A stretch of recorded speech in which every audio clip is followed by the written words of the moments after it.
One of the criticisms of Tim Burton's Batman movies is that they were made by a guy who didn't like comic books. Then came 1995 and Joel Schumacher with the hold my beer approach to comic book movies.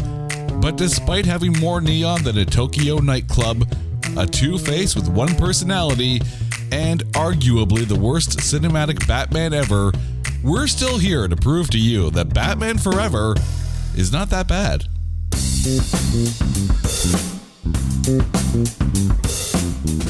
Welcome to this edition of It's Not That Bad, the podcast that looks for A grades in B movies. And we have a first-timer on the show today. Joining me to discuss Batman Forever is Lyle Robichaud from the Oh Yeah Wrestling podcast. Lyle, welcome to the show for the first time. How are you doing, man? I am doing great, Jason. I am so excited to be here. So excited to talk about this movie that is such a big part of my childhood, but at the same time is so bad. Okay, I have to ask, because there are some Batman movies out there that would definitely qualify for this. What is it about Batman Forever that made you want to do this one? It is an important movie to me. It's one of those things that as I grew up, I got to experience realizing that one of the things you loved so much as a kid is objectively terrible in a lot of ways. I had to grow up and see good Batman movies and experience, going to the theaters and seeing The Dark Knight and recently Matt Reeves' The Batman and seeing how this is done in the absolute best way possible. And then I had to look back and realize, how obsessed I was over something that was made maybe the worst way possible, to the point where I got a tattoo that was loosely inspired by this movie. Oh, no. Oh, yes. You didn't. My first tattoo is the little Batman symbol on my left hand, and I asked them to try to get Joel Schumacher's Batman Forever Batman logo as close as they could. You may be the first person I have ever heard willingly admit that they have a shrine on their person of the Joel Schumacher Batman era.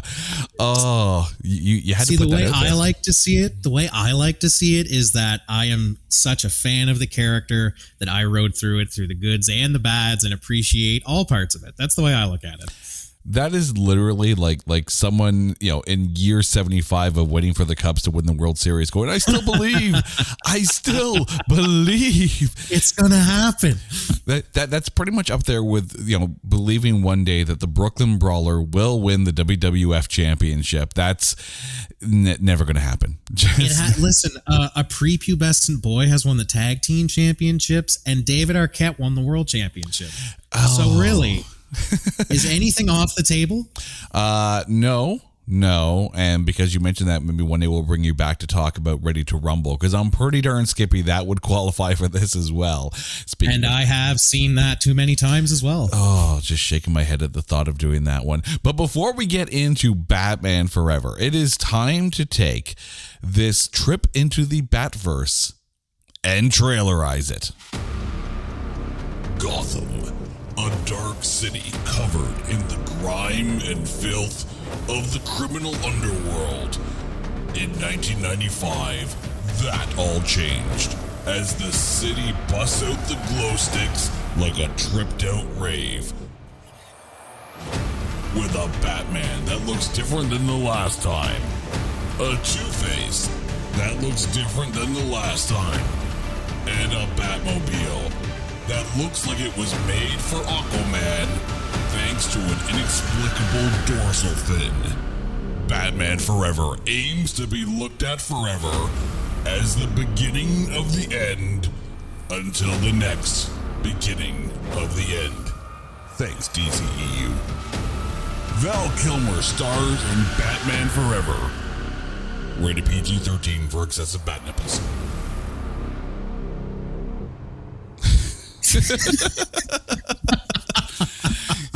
The bat nipples had to go into the trailer eyes. I was trying so hard not to crack. And ruin the take, I won't lie.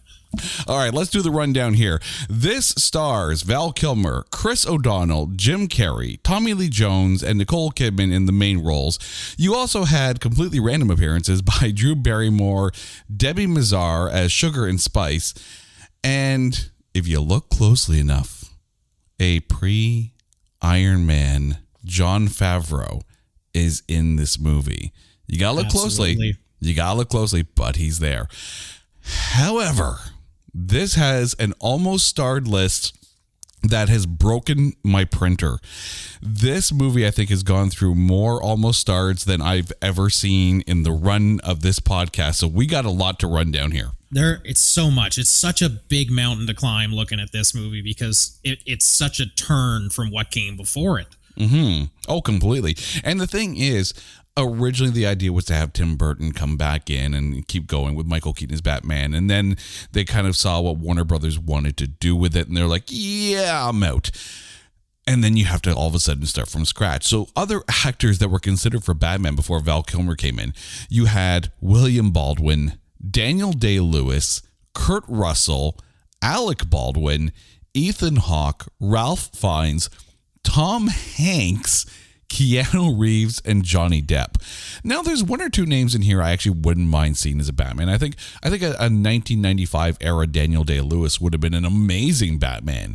Honestly, that was what I was thinking too. When that name came up, that was the one where I was like, he would be probably the best one. And honestly, none of those are as weird as Nicolas Cage as Superman. So, tell me you've seen the documentary of the life of, or the death of the life of Superman, or whatever it is. I haven't seen the documentary, but I've seen the screenshots from the movie, and I've seen the set pictures of him in the suit, and just wow, there's a lot going on there. I don't know though if I can picture Tom Hanks ever as a Batman. Maybe an Alfred, but not a Batman.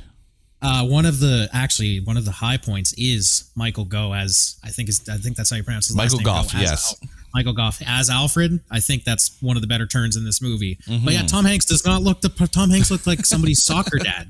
Tom Hanks looks like he's supposed to be like at the bake sale. He does not look like Batman. Kurt Russell. I'll be honest, I'm a massive fan of Kurt Russell. I think everything is better with Kurt Russell in it. And I could actually see him as a Batman. Maybe not so much as Daniel Day-Lewis, but Val Kilmer, for what it's worth, in 1995, there is a lot of star power in him there. Then you have to take a look at Robin. And when Tim Burton was director, Marlon Wayans was slated to play Robin. And I'm just like, huh? Like, you can almost picture the meme. Go, huh? And then, of course, when Tim Burton was out, they were like, yeah, no. Here's the list of actors that were under consideration for Robin before Chris O'Donnell stepped into the role. Leo DiCaprio, Mark Wahlberg, Matt Damon, Jude Law, Hugh McGregor, Corey Haim, Corey Feldman, Toby Stevens, and Scott Speedman. I am so glad that the Coreys were not in that list. There are a few names that actually did stick out for me here. Leo DiCaprio, like 1995. Leo DiCaprio. It makes sense. Now, admittedly, 1995, he had 3 movies come out. Total Eclipse, Quick and the Dead, and some little movie called The Basketball Diary. So I think he made the right choice in 1995. But of that group, is there anyone that really kind of stands out for you as going, maybe not. Maybe that wouldn't be so bad. Honestly, I was going to say Leo in the first place because I do love Quick and the Dead as well. Mm-hmm. But I think Leo had the look. He really did have the look of a Dick Grayson type character. And going back to Kurt Russell as Batman, I kind of see Kurt Russell as Val Kilmer looking very similar for facial structure. So that big square jawed kind of broad look they were looking for, I could see that as well. Oh, absolutely. And I think Kurt Russell would have added a bit more gruff than Val Kilmer would have. We also have to talk about the villains in this one. When I read that the idea for the Riddler was to be Mickey Dolenz, freaking monkeys, Mickey Dolenz, and I'm just like, again, huh? What? Apparently, the role was also offered to Robin Williams. Now, here's the thing. Apparently, Robin Williams was up for the role of the Joker, but that was basically used, according to interviews, as bait to get Jack Nicholson, and Robin Williams was pissed. And then they're like, well, what if you're the Riddler? And then Tim Burton's out, and it's like, oh, well, Batman just screwed me twice. So, Robin Williams, 1995 is the Riddler, maybe? I think I could see that.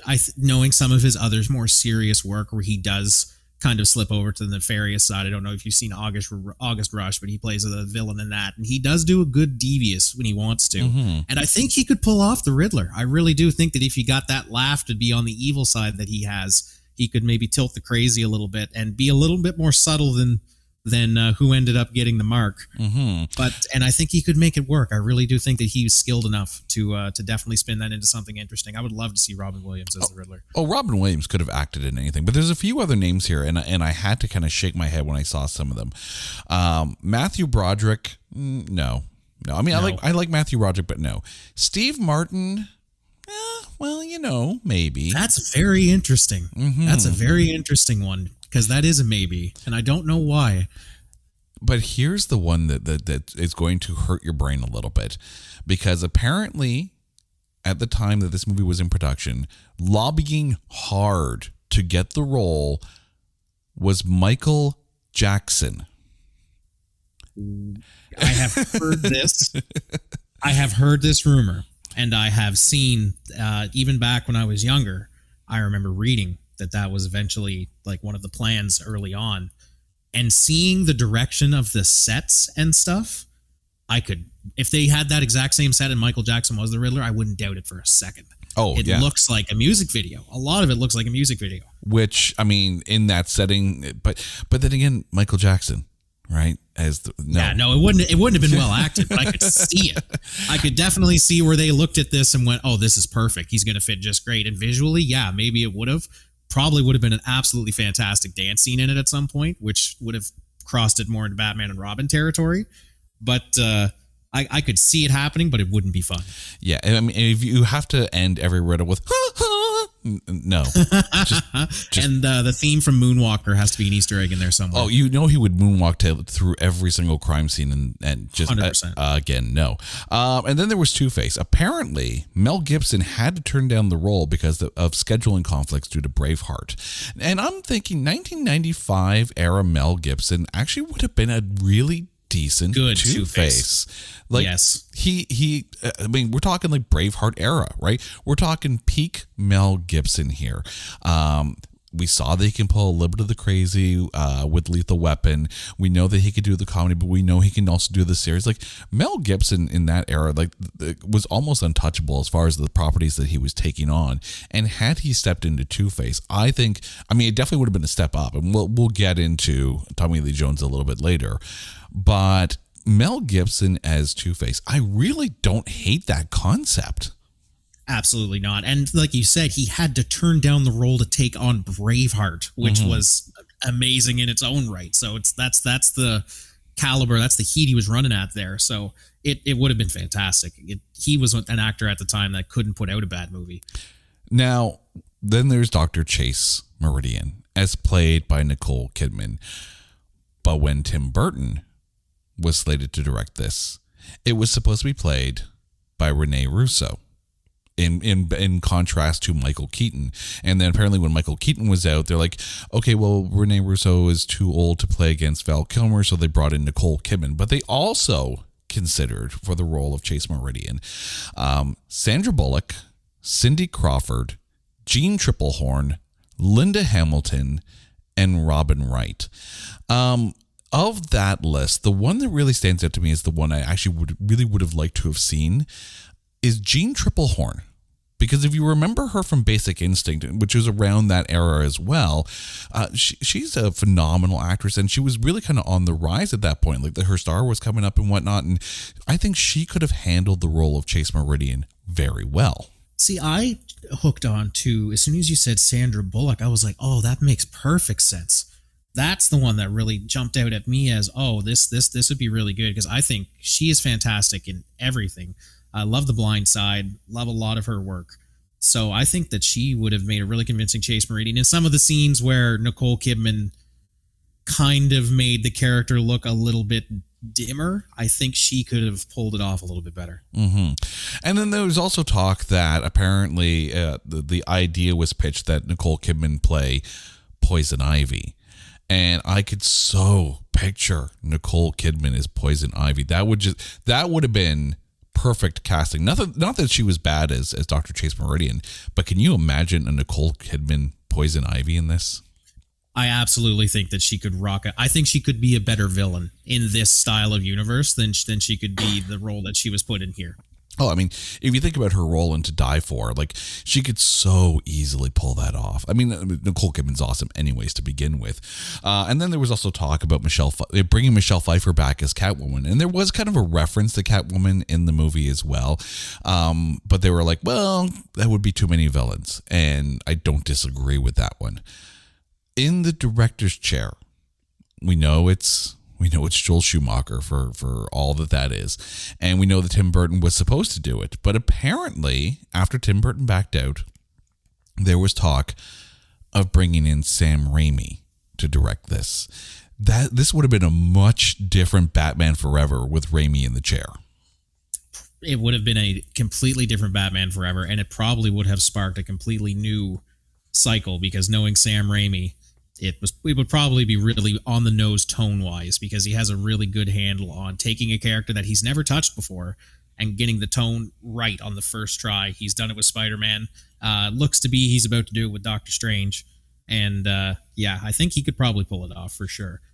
And it is interesting because Doctor Strange does look like it's going to be phenomenal, because of course he can handle all that kind of stuff. And the next thing with Spider-Man is, prior to that, the last time someone had touched a live action Spider-Man was like in the 70s, and it didn't go very well. So, he had kind of free reign to do what he needed to do. But yeah, Sam Raimi doing a Batman movie, I think would have been phenomenal.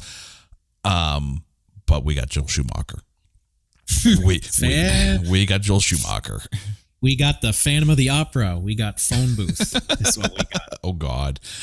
Now, as far as money went, this had an estimated budget of $100 million. Domestically, it made $184 million. Worldwide, $336. In 1995, that's some good bank right there. And when it debuted with $52 million, almost 53, on the weekend of June 16th, 1995.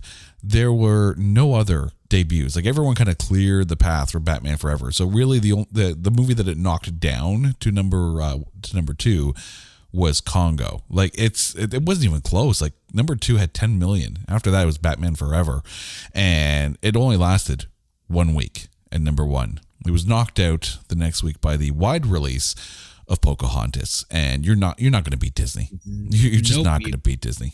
You can't step to the mouse. And then there are the accolades, because there were some. It was nominated for Best Fantasy Film at the Saturn Awards, lost to Babe. It was nominated for makeup, it lost to Seven. Nominated for special effects, lost to Jumanji, and nominated for costume design, which lost to 12 Monkeys. That's at the Saturn Awards. It was also nominated for worst sequel at the Stinker's Bad Movie Awards that year. And here's the interesting one.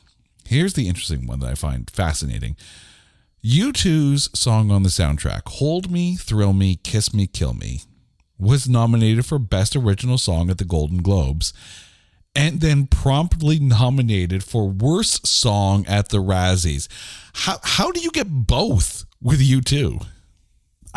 I think it's because U2 is such a non-Batman sounding band. When you think of Batman, you don't think of U2, I don't think.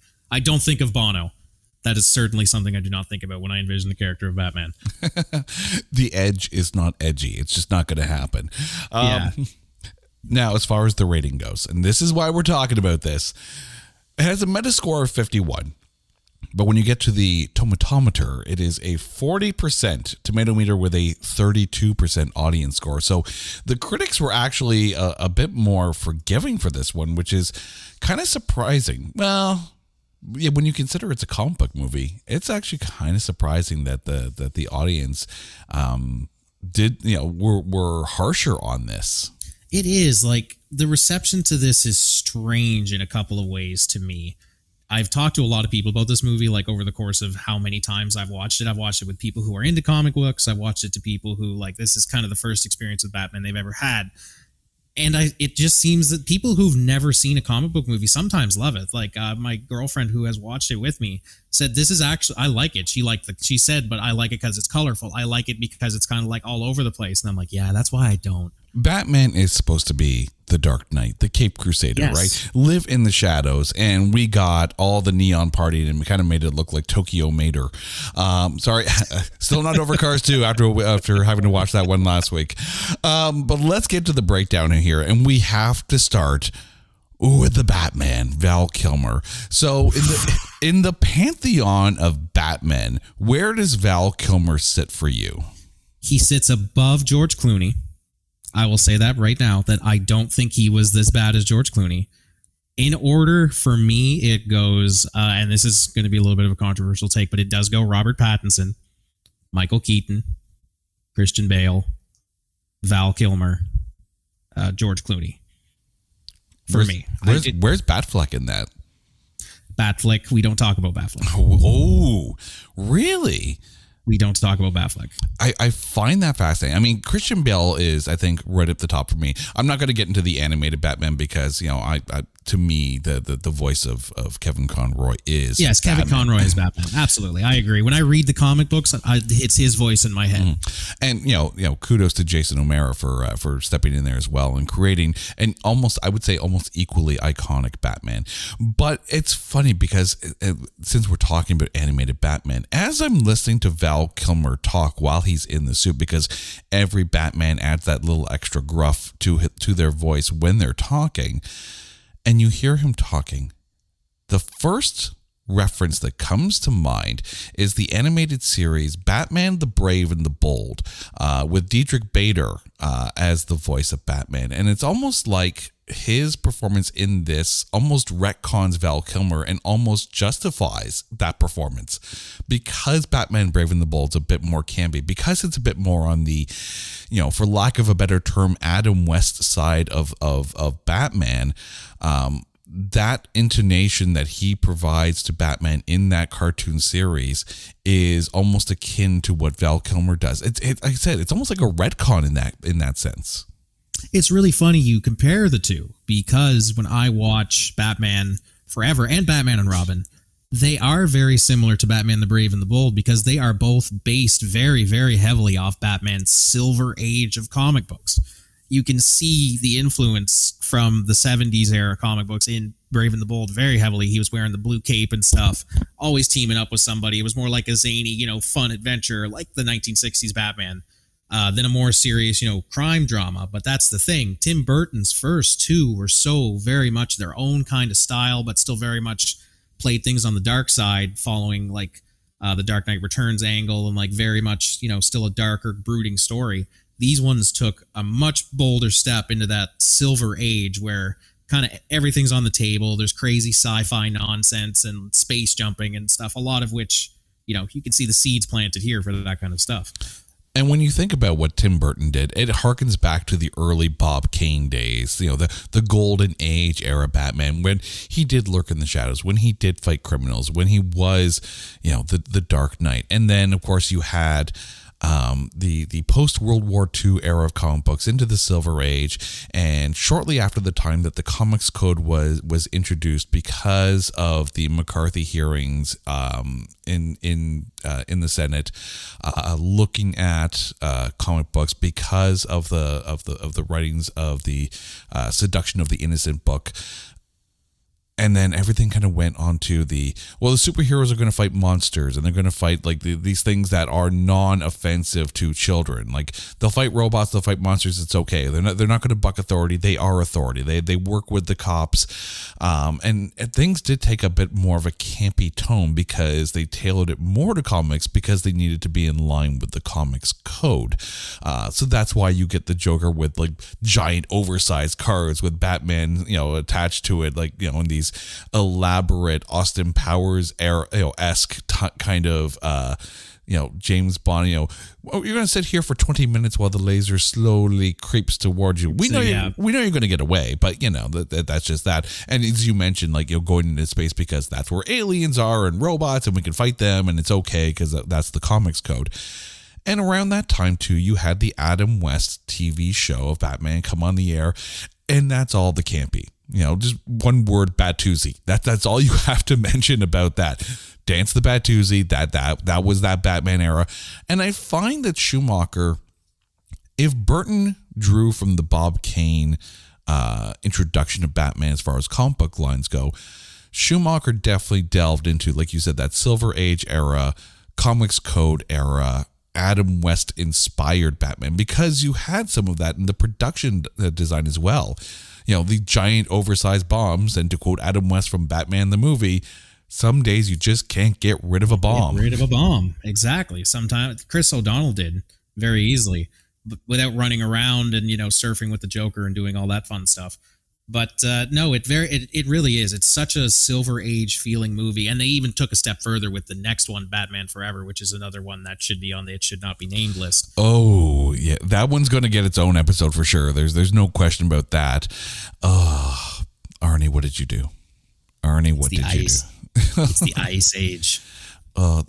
If Star Trek was J.J. Abrams, intervention as far as to stop doing lens flares, Batman and Robin should be Arnold Schwarzenegger's intervention, is to stop doing bad one-liners. Just please. Oof. Just stop. That script had to make it through so many different production people to get to their hands. It's scary to think about that. Of course, this movie is also the introduction of Robin as well. Now, apparently in early drafts of the previous two movies, they had tried to shoehorn Robin in because, it was Batman and Robin. I think it worked well without Robin in those first two movies, just like it did in the Christopher Nolan era of Batman films. You did not need Robin in those. But here you had Chris O'Donnell, and as much as people will gripe about the fact that Robin is kind of a hard character to get across properly because of how he's portrayed in the comic books, I will say I love what they've done with on Titans with Brenton Thwaites as Robin / Nightwing. Titans is such a great show. I actually didn't mind Chris O'Donnell as Robin, and I think it's mainly because I think, in my opinion, they actually nailed the Dick Grayson origin story in this. That is one of the few things I think they did correct here. And I also think they did the relationship kind of between Bruce and the Robin character. They kind of mashed a couple Robins together with his origin in the first place, about, him finding out that Bruce is Batman and not someone going and telling him, or like having the big sit down talk about it, which is interesting. They kind of did their own thing with Robin, but did the best version of the Dick Grayson origin story that has been put on live action film for sure. Like you said, the Titans show is fantastic. And the other best version of Robin, I think, is also a Titans property in the Teen Titans animated series, which is obviously a much different take, but still a really good version of the character. I'm so glad you didn't say Teen Titans Go. Even though I do enjoy Teen Titans Go, my kids get me to watch that many a time, and I get a kick out of that. But, I mean, if this is supposed to pull from the Adam West era of Batman, obviously you had the tip of the hat to Burt Ward and the holy rusted metal Batman. It's rusted metal. There's lots of holes in it. Like, yeah. Admittedly, the holy whatever Batman in the original series, that was fun for then, and I think I'm kind of happy they got the one time in. Just once. I am happy too. And honestly, watching it as an adult now, it's funny because as a kid, I had no idea what that was. I thought that was stupid. I remember saying to my parents, I was like, what is he like? That doesn't make any sense. And like, of course, my parents got it. Now watching it, I feel like Captain America, like, haha, I understood that reference. When you think about comic book movies, it's driven by the fandom. It's absolutely driven by the fandom. And you have to have a whole lot of fan service in some of these. With the knowledge that this probably drew from the Adam West era, like you said, like you maybe didn't get it when you saw it at first, but your parents probably did because they probably grew up watching the Adam West shows, and they probably got that fan service moment. I mean, if you have a comic book movie with no fan service to the fans that are there because that's their character, that's their hero, or that's their villain, then you get Morbius, which was just horrible. But yeah, oh God. But you did. You got a fairly decent Robin. Don't even like sit on the earring that he's wearing and all that. That's just the 90s. That's just what that was.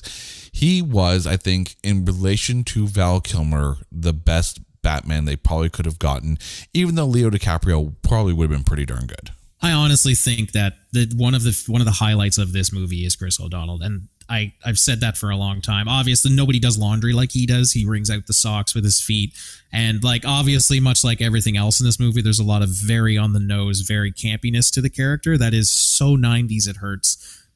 His suit in the end was designed by whoever does the airbrushing for NHL goalie helmets. I think very bright, very 90s looking, but he was very good at the character. I feel like if we saw him in a more recent iteration, maybe even put in the shoes of Gord Joseph Levitt in The Dark Knight Rises, I think he could still pull it off. Like, he was a very talented actor of the time. I think it was a good choice, and if he was given more to work with, I think it would have been really, really well done. It wouldn't be, completely out of the realm of possibility if he were to end up in the upcoming Flash movie, because of course they're bringing back Michael Keaton's Batman, and of course this is almost a Flashpoint kind of Crisis on Infinite Earths kind of thing. So I mean, I'd be fine if they want to bring a Chris O'Donnell Robin back in. Although I'll be curious to see just how much is in that Flash movie. Just, there's so much going on with that. All comic book movies, though, are anchored by their villains, and we've got two of them in here. One of them good. So let's start with Two-Face. This is, aside from the security guard in the bank at the beginning of the film, arguably one of the worst parts of this movie. I just don't understand the casting of it. Tommy Lee Jones is fantastic. He's absolutely amazing in most everything he does. He's so many accolades over so many years of doing amazing things, but I just don't think of Two-Face when I think of an actor like him. Like, I think of like an army general. I think of very serious characters and very serious movies. And like you said, the entrance was pretty good. The entrance with the bank guard who was just screaming everything constantly was very good. Oh, and that's the worst dialogue too from him. It's boiling acid. He hasn't touched it yet. He is not a chemist. He can just tell by looking at it. Oh, boiling acid. For the record, that is Joe Grafasi. He is a very accomplished actor working with a very bad script. We don't mean to pick on you, Joe Grafasi, but that not script. Even picking on any of the actors in this. Even you can't pick on any of the actors in this because most of them are very good. Oh, it's much so. Very much a case of an all-star cast getting handed a deflated ball, I think. But it was, the entrance was good. It started off very strong, but then you realize that Two-Face only had one face. Yeah. And that's the problem, because Harvey Dent is a very complex character. And we had a very good Two-Face out of Aaron Eckhart in the Christopher Nolan series. I think the problem with Tommy Lee Jones, and maybe this was on the Schumacher side of things, is that he kind of portrayed Two-Face as just a visual. He didn't really get into the psyche. And the other thing I will say is that Tommy Lee Jones seemed to be almost trying to channel what Jack Nicholson did with the Joker in the first Batman film, the Tim Burton one. I mean, don't get me wrong, Jack Nicholson's Joker was great for its time and great for the movie that it was in. It does not beat Heath Ledger as far as the Joker goes. But the problem is he tried to bring the crazy, and he's standing beside Jim Carrey. And there are lots of reports that the two of them did not get along. Like, apparently, like Tommy Lee Jones told Jim Carrey straight up, like he did not like him, did not like his work. I saw one quote, I think on IMDb, that Tommy Lee Jones said, "I will not condone your buffoonery." Like, really? That's what I mean. It's just such a weird butting of heads, because it's just a production that you wouldn't expect to see Tommy Lee Jones in. Not that he's not a good actor. It's just you see Jim Carrey, Chris O'Donnell, Val Kilmer in Batman Forever, and then Tommy Lee Jones is Two-Face. It's what? Like, yeah, no. Just no. I mean, yeah. I think if you're looking for someone of that tonality, and not on the list that we mentioned in the Almost Starring, but you have to think, if that was what they're going for, Michael Ironside would have been a much better choice to be Two-Face, because Michael Ironside kind of fits that same kind of role you expect to see him as a cop or a sergeant or a villain. But Michael Ironside has the ability to be able to play that duality very well. And that was the other thing too with Two-Face. We got like a couple of coin tosses, but it felt more campy And Two-Face isn't that campy character, and it just did not work. It felt a lot like you said, that the character was reduced to just kind of the duality of, oh, one side is crazy and the other side is like a normal human being. And the character's kind of based off of, no, they're both Harvey Dent. One is just what he wants to do, and the other is his sensibilities telling him to stop what he wants to do. It's not two people in there. It's Harvey Dent trying to like make sense of his psyche, but he plays it as if it's two separate entities sharing a body, and one of them is like a Fraggle from Fraggle Rock, and the other one is a very tortured individual. There was a moment near the end of the film where, by the way, we are going to spoil the crap out of this film. So you already know. If you're listening to this podcast, you've probably listened to the other, some odd episodes. So we spoiled the movies. This is no surprise. But there's a scene near the end where the four of them, Batman, Robin, Dr. Meridian, and Two-Face, are all on those girders, and he's threatening them, and Batman says, but what about your coin?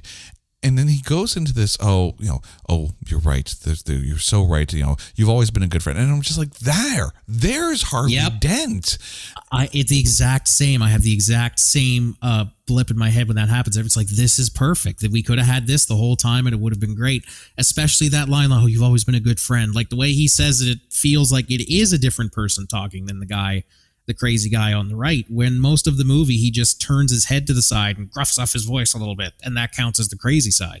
Yeah, because Harvey Dent works with Batman, works with Commissioner Gordon, works with Bruce Wayne. Like Harvey Dent is a regular member of society, and it's Two-Face that like very, very Moon Knight-esque. The two are very much warring within themselves. And we did that one moment, because we know this script went through a number of changes. Number of casts too, apparently. But if we had a bit more of that, and it would have differentiated from Jim Carrey. One of the things I always kind of talk about is Ghostbusters Answer the Call.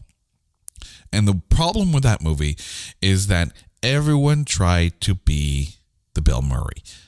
Someone's got to be Egon.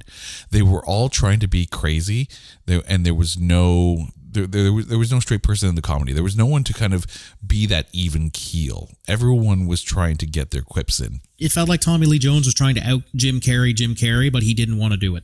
Yeah, it's sad too, because like you said, he is a good actor, but he should be on the gruffer side of things. Maybe Tommy Lee Jones as a Black Mask, maybe Tommy Lee Jones as a Hugo Strange, or maybe as a Two-Face in a properly written Two-Face role. But this isn't it.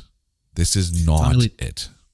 Tommy Lee Jones is Doctor Strange. Now that would be a home run, I think. As Hugo Strange, yeah, well, absolutely, yeah. Definitely. On the other side, of course, you have Jim Carrey. And this is where most people who have seen this movie said, yeah, the movie sucks, but Jim Carrey as the Riddler is awesome. And they're not wrong. But, to quote Tommy Lee Jones, there's a bit of buffoonery in here, right? Like, at first, before he goes full on Frank Gorshin Riddler, again with the Adam West references, you had a very layered Edward Nygma. You had the obsession with Bruce Wayne. You had the manicness. You had the just almost the sadness in Edward Nygma, and then he goes discount Ace Ventura in a Frank Gorshin leotard, and it's a different Riddler than what we see. And maybe that's part and parcel with getting all the brainwaves stuck into his head, whatever. But Jim Carrey, for you, is this the best part of this film? I think it definitely is, but I think you hit the nail so square on the head, Jason, when you said that there is a turning point in this movie. There's an actual physical point where things take a turn down over the crest of Splash Mountain into the thorns below. It is the exact moment when he tests out his television brain drain machine on his boss for the first time, and there's that scene where he kind of, quote-unquote, becomes the Riddler instead of just Edward Nygma. When he puts on that bowler hat, he joins the Ministry of Silly Walks, and he never goes back. can't believe you get a Monty Python reference in a Batman film podcast. I'm all for it. Am I wrong when I say that? He creeps around, and after that, it is 100%. It's Jim Carrey being 110% Jim Carrey at all times after that, after the transformation. And in turn, like we said before, Tommy Lee Jones then has to try to crank the dial up a little bit more just to kind of survive in the light that this guy's casting off all the time. But I will say, if you are using the Adam West era Batman as your point of reference for this film, I mean, anyone who liked the Adam West era Batman for all its silliness and for all its campiness probably actually didn't hate this film because it borrowed from that. And you could see Jim Carrey really, really tapped into the Frank Gorshin Riddler from that series. There was a litheness to him. There was almost a ballet dancer's grace in the way he would walk around. That's why I always thought that, when they were talking about who would be a villain in a Christopher Nolan Batman film after the first one, I'm like, please do Riddler and make it David Tennant. It will be awesome. We never got that, but we did get David Tennant and Jessica Jones, so I'm fine with that. But Jim Carrey dances around this whole movie, and on its own as like, oh, Batman's supposed to be dark, that's not the Riddler, but it kind of is, because it's that Frank Gorshin era Riddler, and he taps into that so well. And even other iterations of the Riddler it was one of those characters that in the 60s cartoon, the Riddler was not really that big of a character on the page, and the show was one of the ones where people kind of latched onto the Riddler because of the performance by Gorshin. So after that, the Riddler in the books has never really been much different than the Frank Gorshin character. Yes, it's gotten a lot darker, and yes, he does do a lot more like outright crime and like much more nefarious and dark schemes rather than just, trap them in a riddle room and see if they can find their way out. But at the core, it's still that bowler hat wearing, twirling a cane around, like solve this to get out of this big green room kind of thing. Mm-hmm. So the character was played quite on the nose. It was Jim Carrey in the role, and he cranked that dial all the way up to the top and saw how much you can get out of that side, that giggling, jumping around, crazy high energy performance. But to the same token as well, and you see this in the script, is that part of the Riddler's motivation is to challenge the Batman, because in Batman, he sees an equal. In Batman, he sees a challenge, so he wants to be able to create the riddle that he can't break. So it's almost like and you saw that with the Paul Dano version in The Batman, which creepy as hell, but Paul Dano is just pulled on a masterclass as far as a villain goes. This is a different style, but you do see that tete-a-tete with his riddles, trying to get Batman to challenge him to become the great detective. It's almost like his purpose of being a villain is to make the hero better in a weird kind of way, and it does work. It's a game to him. It's a game that must be won. That's what it is for every iteration of the Riddler. It's always, I am better at this than you. I am smarter than you. And at the beginning of it, you see those brief glimpses of, oh, this is really good. And that's the motivation when he's obsessed over Bruce Wayne, because I want to be you. I can be you. I have the same ideas. My ideas are even better than yours. But people just don't see it. And that's the Riddler character at the core. It's, I am so much better than everybody says I am. I'm smarter than you. I'm smarter than everybody. And it's a game of one-upsmanship with this character at all times, even with the Paul Dano version, which was absolutely fantastic. Mm-hmm. And that's where I don't think Jim Carrey gets enough credit for this role, in that, you do see that vulnerableness, that lack of self-assurance, that lack of self-confidence in him, because he looks up to people like Bruce Wayne and to Batman and says, I can be you, but I have to see just how good you are, and testing that unattainable goal. There's that sadness in him, even though, and it's covered up with the manicness in it. And the sadness comes from so many places too. It comes from the feelings of inadequacy because of his parents. If you go back to the character's original origins, he was a genius from when he was a kid, but his parents were very abusive and said, you're cheating. You're not really this smart. You're just cheating. So there was always that need to prove himself. Like you said, that's where it comes from. That no, I can show you I'm better. And I'm going to make you see. I'll make you understand, as Jim Carrey says. And then there is La Femme Fatale, Dr. Chase Meridian, Nicole Kidman. Obviously, we had Kim Basinger in the first movie. We had Catwoman, Michelle Pfeiffer in the second. Chase Meridian in the pantheon of romantic interest for Batman in those first 4 movies. Where does she stack? I'm sorry, but she's at the bottom for me. Really? Chase Meridian I love Nicole Kidman. I think her work is fantastic. I think her husband's work is fantastic. I'm a fan of that whole family. But I cannot get past the point that she is a psychologist that has there's a man literally doing everything except holding up a sign that says, "I am Batman." And she cannot figure it out. He tells her the dreams that he is having about a giant bat haunting his nightmares. And that has something very heavily to do with his shattered psyche. And then she looks at him and goes, "You're trying to tell me something, but I don't know what it is." Well, I mean, you just kissed a man that was dressed as a giant bat 12 hours ago. Lois Lane couldn't figure out Superman because of a pair of glasses. True, yeah. So because of a pair of glasses, that's true. Right. But I mean, the funny thing I find with Nicole Kidman in this one is that Dr. Chase Meridian is a psychologist dealing with dualities in character. She could see what the Riddler is for what he is. She knew exactly how to pinpoint Two-Face and exactly why he does the way he does in relation to Harvey Dent as well. But there's a duality to her as well, because when you see her interact with Bruce Wayne, it's very clinical. It's very guarded. It's very much the I am smarter than you, you rich buffoon, until of course it becomes a little bit more. But with Batman, you have the for lack of a better term, fawning schoolgirl.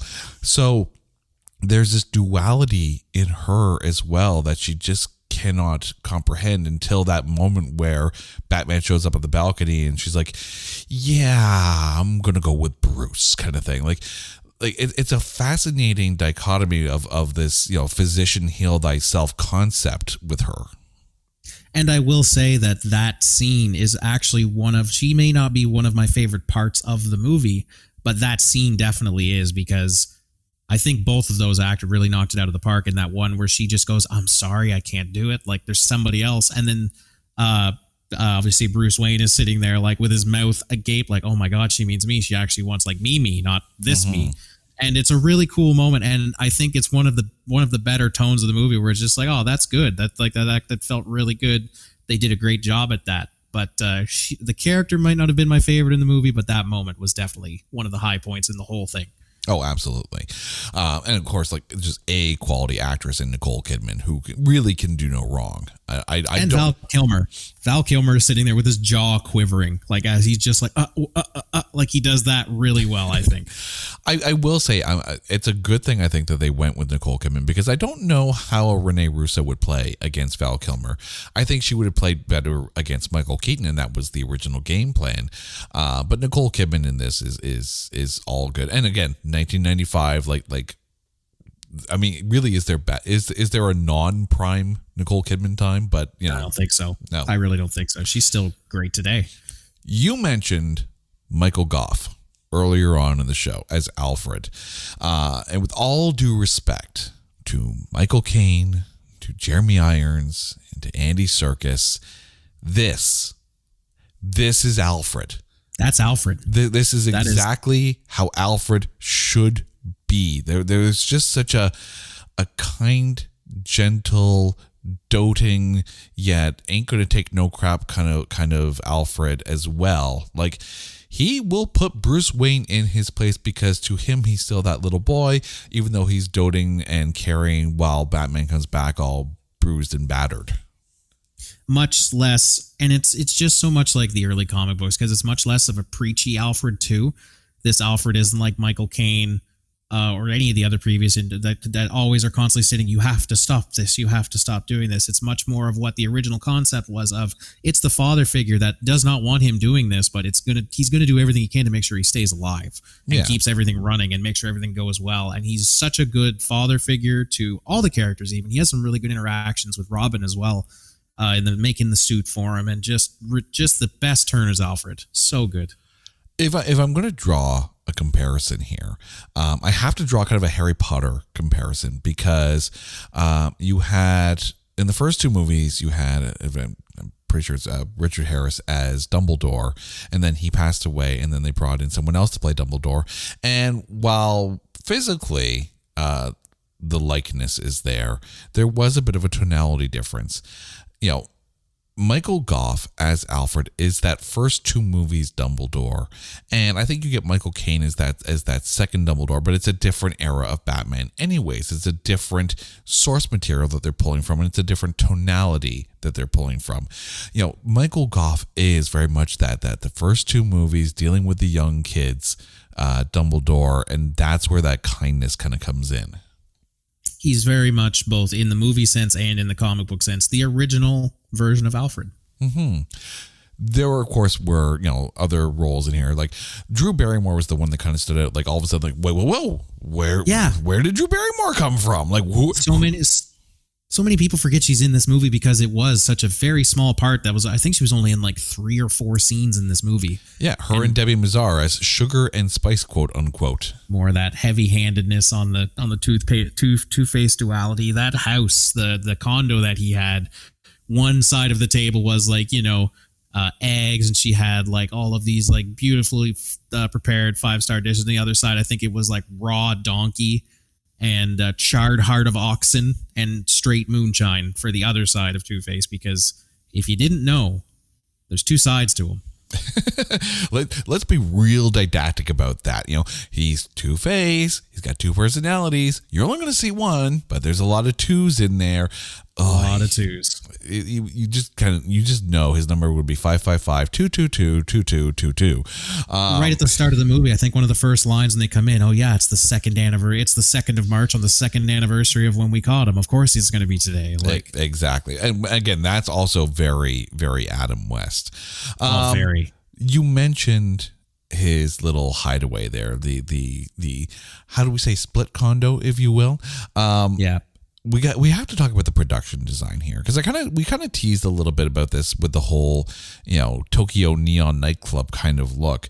This is a very different Gotham City that we are used to. Different from the Tim Burton era, different from the Adam West. Like where does this Gotham City come from? It felt more like they were going for a Blade Runner feel as far as Gotham City goes, as opposed to what we've seen before. And see, here's the thing. What we've seen before, what we saw recently, I think, was a correct attempt at what they were shooting for here. Because Matt Reeves' The Batman had a very neon Gotham. The Iceberg Lounge was very much, it didn't feel like Batman Forever, but it was like, okay, if they did Batman in like a very neon dripped setting right, it feels like it would look more like the Batman than this. That being said, the set design, I think, was everything looked fantastic, and it was very poppy, and all the costumes were really well done, but it just didn't add to the Batman tone that you expected, was the problem. And I also find that Jim Carrey as the Riddler, I find that character is so crazy and zany and neon and colorful anyway, that when the whole world is like that, like it was there, it forces Jim Carrey to try to turn it up even louder to stick out amongst all of this craziness. This is where 1995 really comes into play in a good way, because you have to build the sets. You can't just green screen and CGI the whole thing, because the technology is not there in 1995. It has to be that big set. It has to be these grandiose, elaborate things. And as you mentioned, Jim Carrey's going to turn it up to be able to be seen in all of this. This is why when you go back to films, and I'm going to go back even further here with 1980s Flash Gordon, which, that's a guilty pleasure of mine, I will admit. But the set design, like Ming's throne room in Flash Gordon, is one of the most beautiful sets that you can get in, even in a comic book film, because it's Flash Gordon. It's a comic book strip. In Masters of the Universe, which is a horrible film. Let's be honest, it's a horrible film, and we've talked about that film on this show before. But the set design of Skeletor's throne room is grandiose and epic, and that was money well spent in that film. Here, yes, while it's not the Gotham City that you're used to, these are large, grandiose sets that really kind of just pop off the screen. Like it was so big. And I think the biggest knock on it is that it just wasn't done before, so it does feel like that different Batman, and that's okay. You had different eras of Batman. You have lots of different source material to pull from. Every comic book movie that comes out, the big question these days is, well, what era are they pulling from? What source material are they pulling from? You see that with Moon Knight right now, where people on Twitter are putting up comic panels side by side with the scenes from the show and saying, "Yep, they pulled from this arc. They pulled from this. Captain Marvel, they pulled from a specific arc that was done by a certain writer," and it's like, okay, so this is the Captain Marvel we're going to get. Knowing that this is that Adam West era style, it makes sense that it's going to be this big grandiose thing. But despite what we say about the production design, we cannot ignore that this is, in my opinion, hands down the worst Batmobile ever. It has a dorsal fin. Why? I called it on my little notepad that I have here when I rewatched this for academic purposes. I have the giant light bright phallic Batmobile. Yep. It looks like just a big light up weird shape. It doesn't look like a car. It looks like the rocket. It looks like the rocket car from the Simpsons episode. That's what it looks like. It looks like the most obvious giant afterburner. This is going to be a toy. Look for it at your nearest Walmart. That's what it screams to me. I mean, again, to quote Ace Ventura, does it have a dorsal fin? It does. It actually does. It looks like Aquaman's car. Batman stole it, painted it black, and put some blue lights on it. It's not the Batmobile. And that's the thing. I see the costume design and I see the elaborateness of the sets and the characters, and it's a comic book movie. It is designed to sell toys on top of movie tickets. And, say what you will about Tommy Lee Jones as Two-Face, but that look is going to sell well as a toy. Say what you will about Jim Carrey, it's going to sell well as a toy. Batman, Robin, you've got two different Batsuits in there, so we're going to get two different toys because they're going to do that. That mobile sucks. One of those Batsuits completely pointless. It's the sonar Batsuit. What does that do? It's when I throw the battering, a goggle comes down over my face, but nothing else. It never really explains what the sonar was. But definitely worse Batmobile. Yeah. Especially after the Tim Burton movies, which had one of the best. Oh, absolutely. You want that roar of the engine. You want that sleek look. I mean, yes, you could sit there and say, well, would Batman have missiles in the Batmobile? Well, maybe he would, but, he's prepared for every situation, and some situations are robots and tanks. Right. Unmanned. And we did get the Batwing again. We got the Batboat. See, put the fin on the Batboat. I'm cool with that. I'm fine with that. Yeah, no fins on the boat, but a fin on the car. Really doesn't make much sense, does it? Maybe it was for aerodynamic purposes, so when it goes straight up the side of a building with a grappling hook somehow, maybe it's for aerodynamic purposes when it's going straight up into the air. I don't know. I'm not an engineer. And then for some reason, when Robin, Chris O'Donnell takes the car out for his joyride, and for some reason, the dorsal fin has split and it's kind of bouncing around.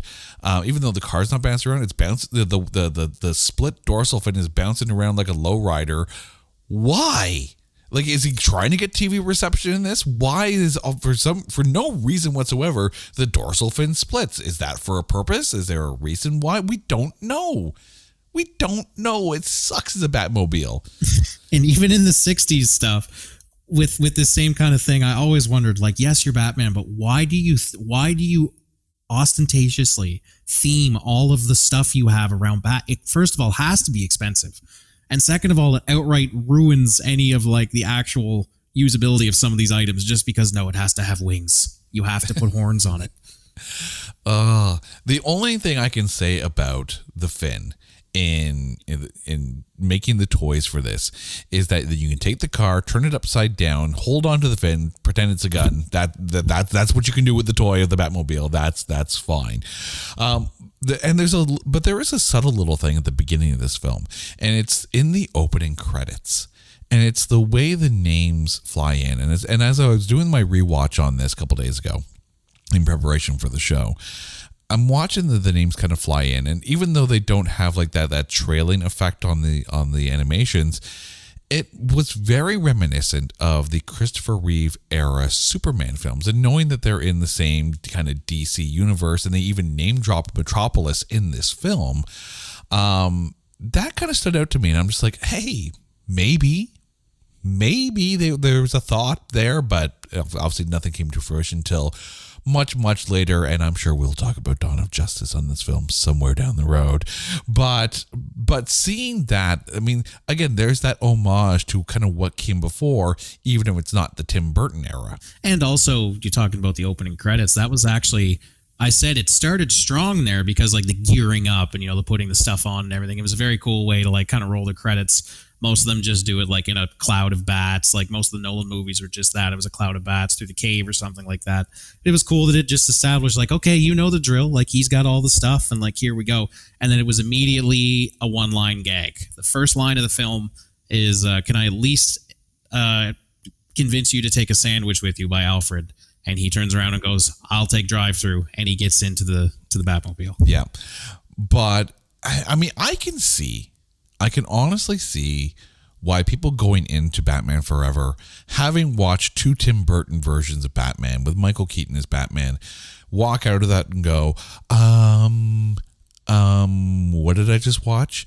But then go back and watch it again.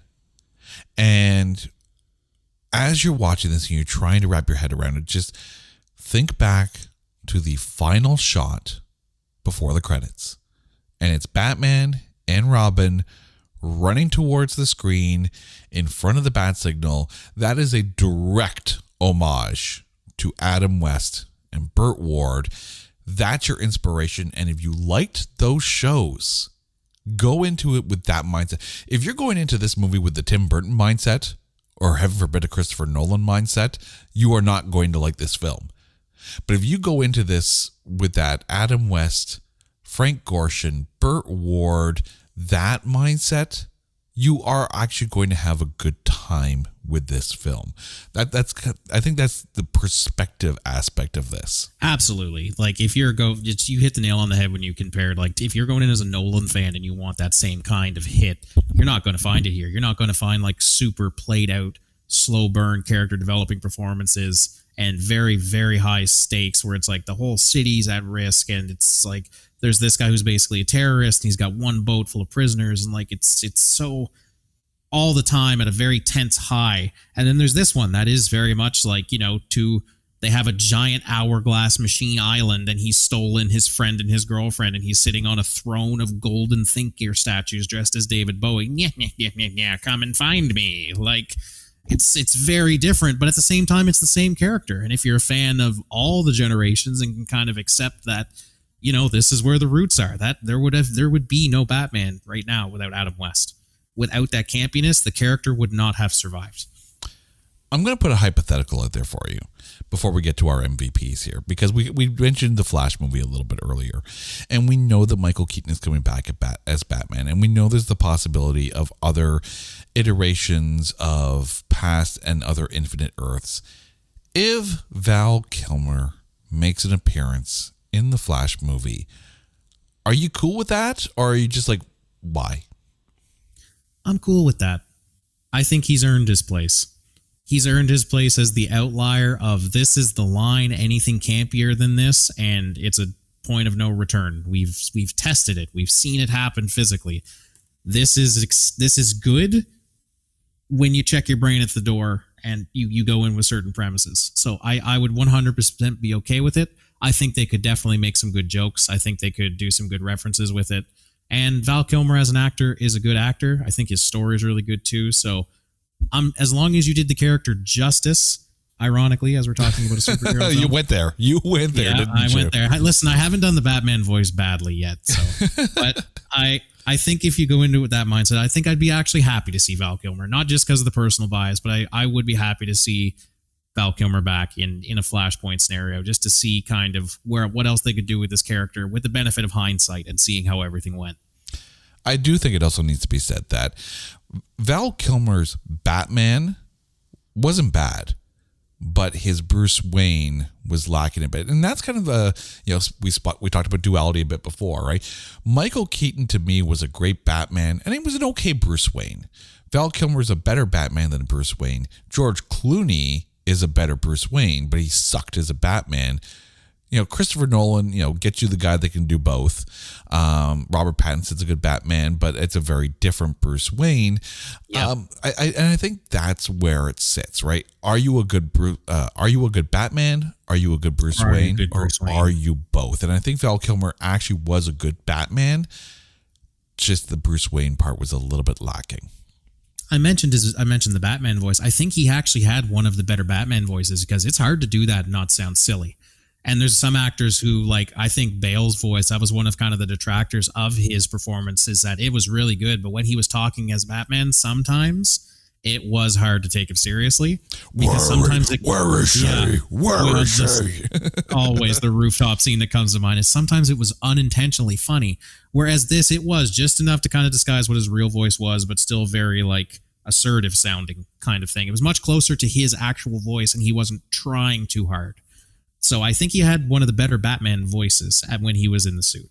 And that also harkens back to the old Superman radio days, when the actor, and I can't remember who's the name of the actor, and I apologize for my ineptitude in that one, but he would make a point when that whole line of this calls for a job, this is a job for Superman, and he would start the line in that more lilty voice of Clark Kent, and then change the tenor at the end. This is a job for Superman. And in radio, you had to do that. And you kind of get that same thing with Bruce Wayne and Batman. Yes, the voice does change a bit. And I think, whether it's intentional or not, Diedrich Bader has justified Val Kilmer's Batman through Brave and the Bold.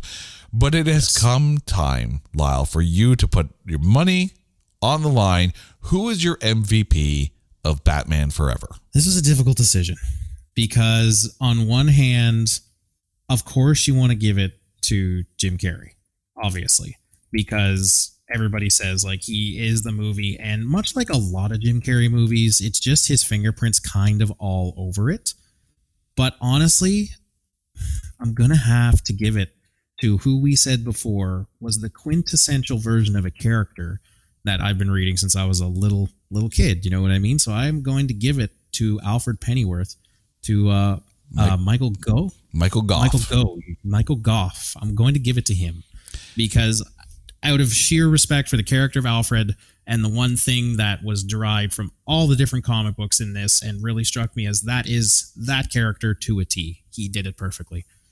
You know what's funny? He's my MVP too.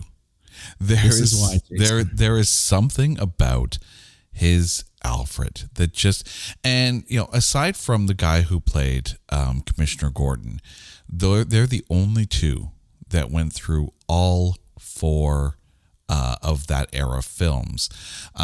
Michael Gough's Alfred was able to bring into the fold, take care of, and help nurture Chris O'Donnell's Dick Grayson.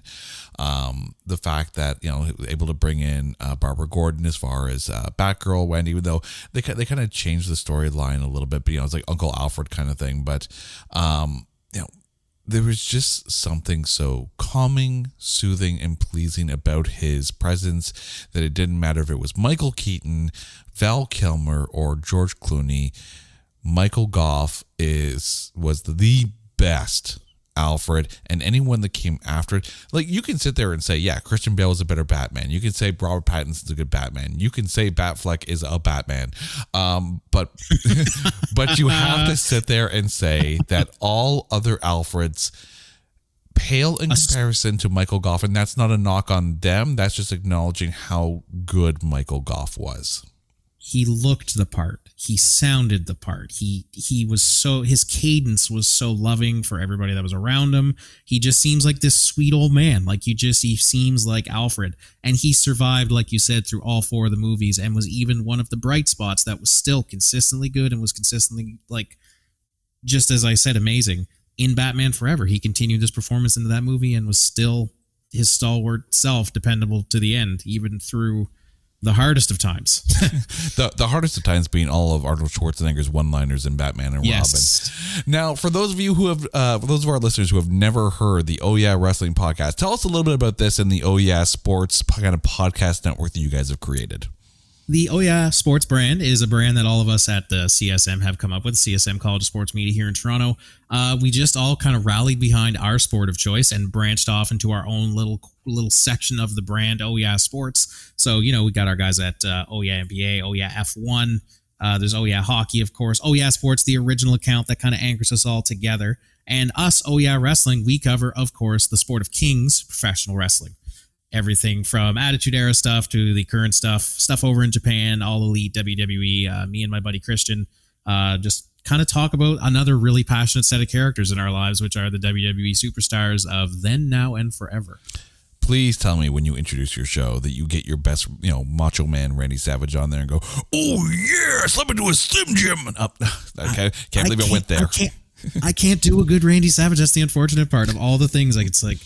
There's something, he's one of those voices that only he can really do it correctly, I think. Well, plus it tears your throat apart when you try to do it. Oh my goodness. I don't know how he did it for that long, because he went on some rants sometimes to just sit there in this mode that long. Like, it must have been very strenuous. I feel like I need now to do the Randy Savage in the sign off here. So, if there's a movie that you think is unfairly maligned, no, I'm not going to do that. I'm going to strain myself here.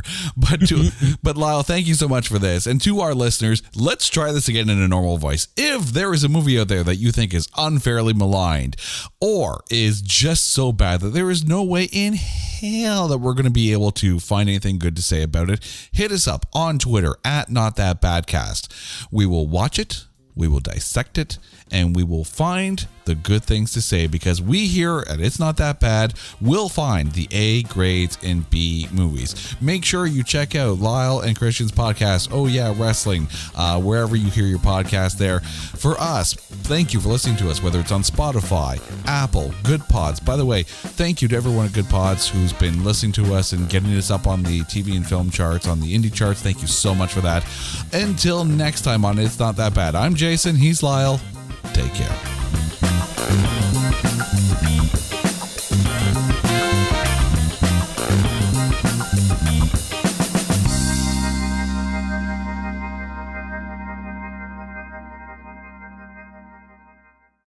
Hey folks, Stefan Shirazi and Renee Richardson here from the Metallica Report. And we are proud members of the Pantheon podcast family, where the best of music and podcasts unite. We've got something pretty cool for you. We're giving away an exclusive Metallica merch package worth over $250. That's a whole lot of Scary Guys, Skulls, M72, and other sought-after Metallica swag. And we've made it easy for you to win. Follow and share the Metallica Report, and you're in the game. Go to pantheonpodcast.com/Metallica, enter your email, and hit that button to be entered to win. And just like that, you're eligible for our monthly exclusive Metallica merch package. And guess what, rockers? You can enter every month, so just do it. And while we love our global brothers and sisters, the lawyers won't let us ship outside the U.S.